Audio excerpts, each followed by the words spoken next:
Alright, hey, what's going on, guys? This is Sona64, and this video that you probably see in the background was going to be a live commentary, but again, I failed with the microphone. I found out why, when I try to do live commentaries or commentaries in general, that my voice wasn't super loud.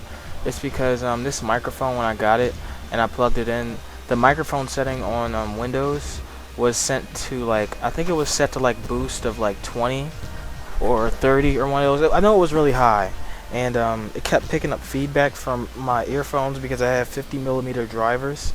Um, well, actually, that's probably not the reason, but the reason is that, like, I don't know, it just picks up the feedback. So I turn the boost down, but when I do commentaries, you can hardly hear me over gameplay unless I turn the gameplay down really low. So I turned the boost back up, and I'm probably going to try to adjust the gameplay volume to accommodate for the boost being higher.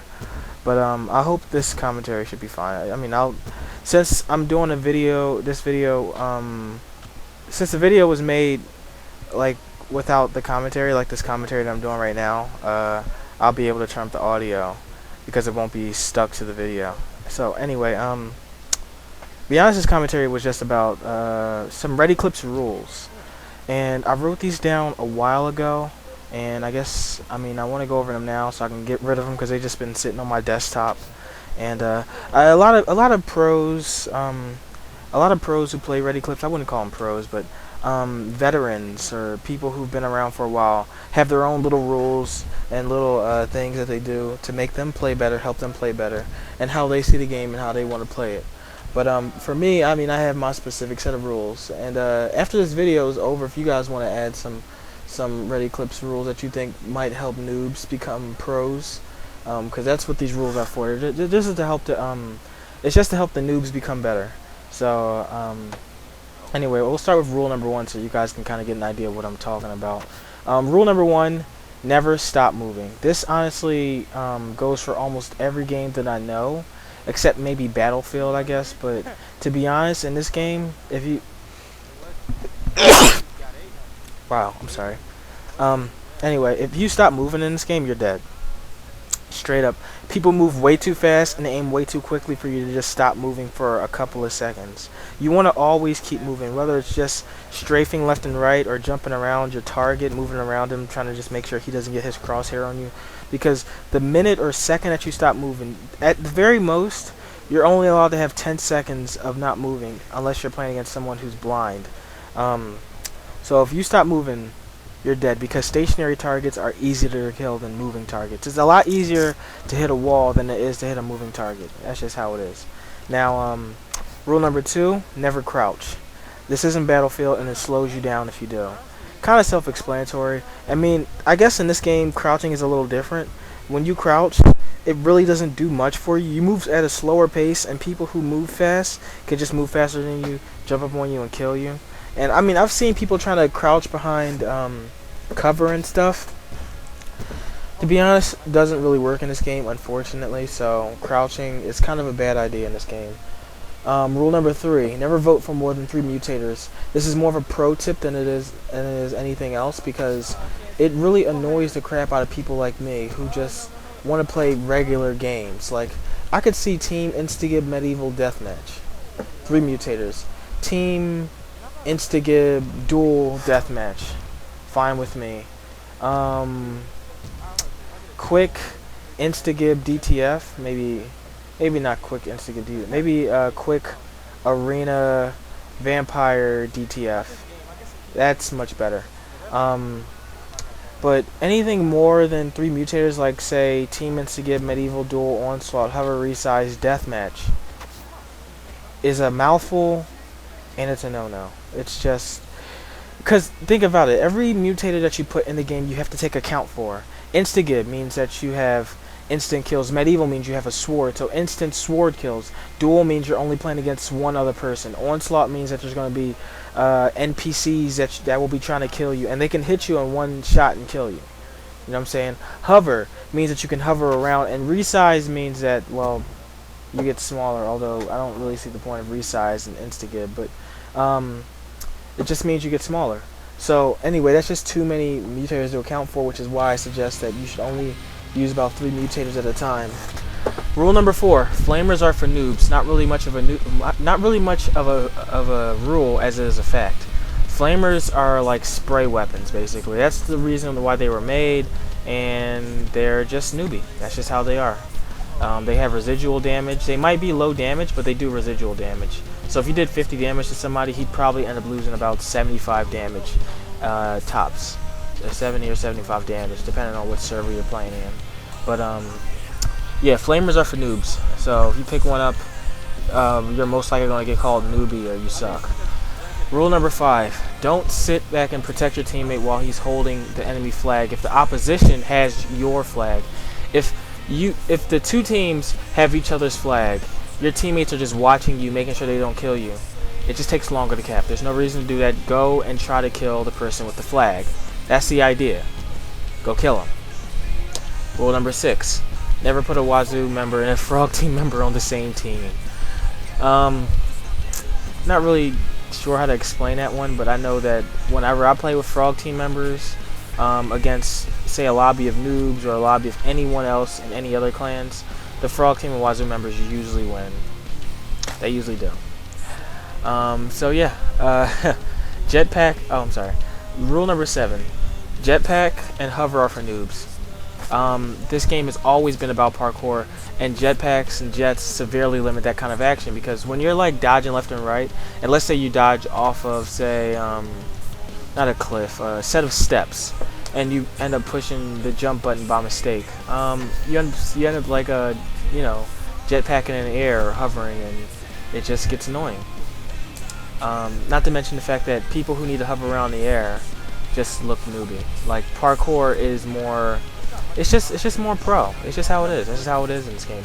Parkour is part of this game. It's what made this game, and jetpacks just make it seem less pro. Like, it just seems newbie. That's just how it is. Rule number 8: always make sure you glance at the radar every 5 seconds or less. This is because it's a motion sensor. It's not like they're always going to be on the radar at all times. It's a motion sensor. When they're moving, they show up. Always look at your radar. Don't like just disregard it because it's a radar and dots are always going to be around you. Learn the maps, because once you know the main maps and you start using the radar, you can figure out where everybody is. And that also it's also nice to mention that if you stop moving, you don't show up on the radar. But if you stop moving, like I mentioned in rule number 1, you die. So yeah, just always make sure that you pay attention to your motion sensor.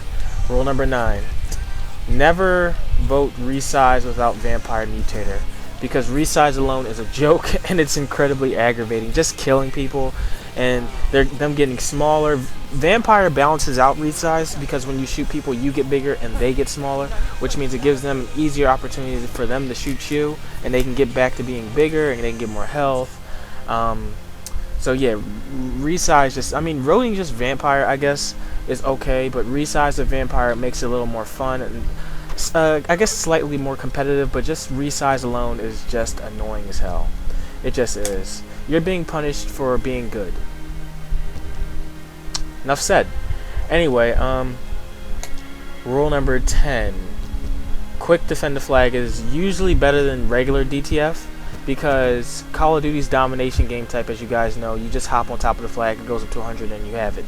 It's faster than Battlefield's conquest mode, where you have to get it back from 100 down to 0 and then to 100 on your side, which I guess is just a little more tedious. So I usually vote quick defend the flag because it's a lot faster. You get points faster and it's more fun.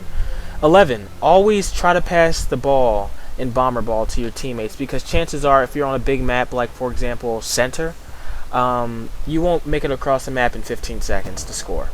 So work as a team in bomber ball. It's an objective game type, which means that you're gonna need to rely on your teammates as much as you can. Rule number 12: never wall run for more than 2 seconds in the same direction in Instagib.